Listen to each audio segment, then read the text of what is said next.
নমস্কার, আমার নতুন আরও একটি ভিডিওতে তোমাদের সকলকে স্বাগত জানাই। আজকে চলে এসেছি আরেকটি নতুন রেসিপি নিয়ে। আজকে আমি তোমাদের সাথে যে রেসিপিটা শেয়ার করব সেটা হলো দই বড়া।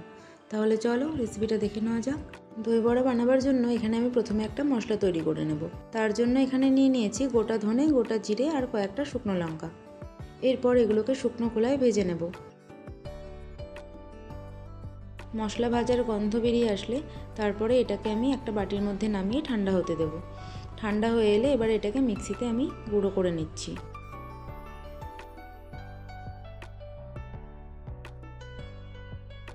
মশলা তৈরি হয়ে গেছে। এবারে বড়াগুলো বানাবার জন্য এখানে আমি বিউলি ডাল আগে থেকে ভিজিয়ে রেখেছিলাম। এবারে সেটাকে মিক্সিতে পেস্ট করে নেব।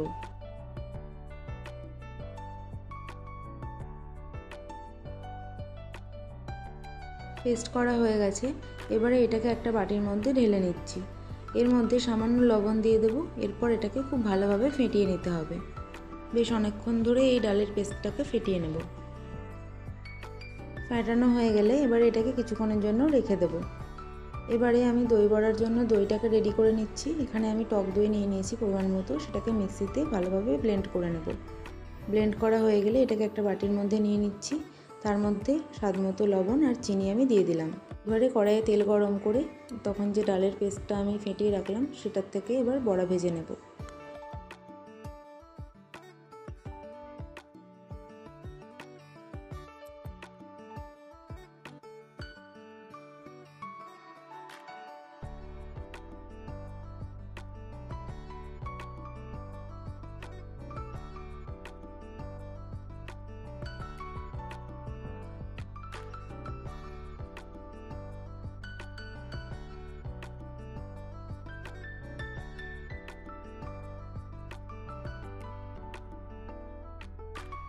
বড়াগুলো সব ভাজা হয়ে গেছে। এবারে তখন যে দইটা ব্লেন্ড করে রেখেছিলাম মিক্সিতে তার মধ্যে এই বড়াগুলোকে দিয়ে বড়াগুলো ভিজতে দেবো।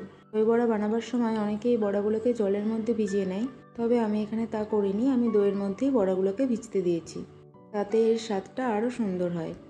বড়াগুলো দেওয়ার পর তখন যে মশলাটা বানিয়ে রেখেছিলাম সেটা কিছুটা এর ওপর দিয়ে ছড়িয়ে দিচ্ছি। কিছুক্ষণ পর দইয়ের মধ্যে বড়াগুলো ভিজেছে কিনা দেখে নেব। এরপর এটাকে একটা প্লেটের মধ্যে নিয়ে নিয়েছি।